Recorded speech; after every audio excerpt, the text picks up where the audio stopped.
各位朋友，大家好，我係數字俠 E-Jack。最近好多人討論通靈同靈界嘅話題。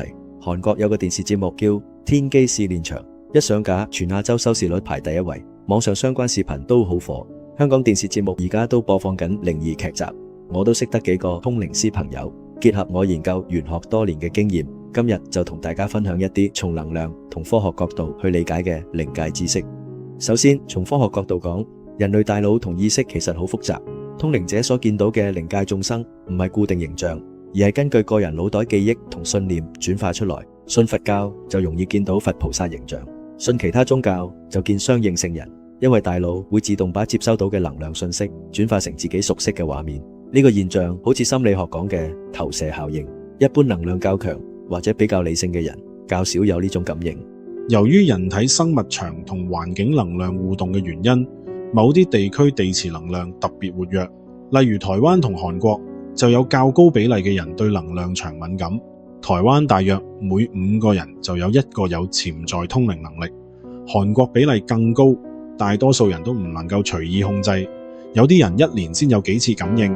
但我要提醒大家，經常開通靈能力其實好消耗能量，因為普通人只處理日常資訊，而通靈者要同時接收多個頻道嘅能量信息，長期落去好易疲勞、內耗、免疫力下降，甚至影響壽命同運勢。所以好多資深通靈者都會有意識地關閉呢個功能，只係必要時先開啟。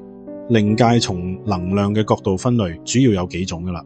第一種係精靈，可以理解為環境長期累積嘅能量場，由舊屋、古樹、古董等事物自然形成。房屋精靈能量較穩定，地基主就似領域能量，鍾意靠近電器，因為電磁場提供能量來源。第二種精怪，多數係動物或者人類殘留負面情緒能量凝聚而成，好似生物能量未完全消散，會吸收周圍負面頻率充電。第三種龍族係大型地脈能量體，負責調節氣候同地球能量流動，好似地球嘅自然調節系統。呢一種我唔係太清楚，唔能夠深入講啊。第四種亡魂同活靈，亡魂係人離世後殘留嘅情緒意識碎片，好多時因為強烈執着附着喺後代能量場，導致後人出現莫名情緒、身體不適。活靈就係活人自己意識因為壓力、創傷而短暫離體，結果本人會突然覺得好攰、記憶力差、集中唔到。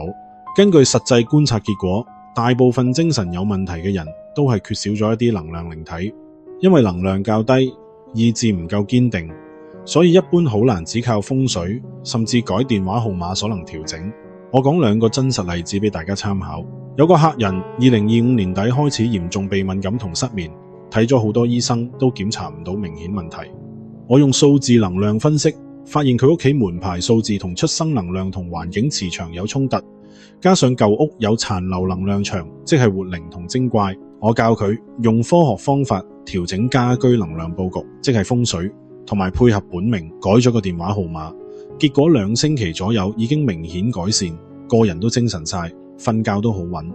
另一個係做生意嘅老闆，火馬年一開始生意突然跌咗40%，個人成日情緒低落。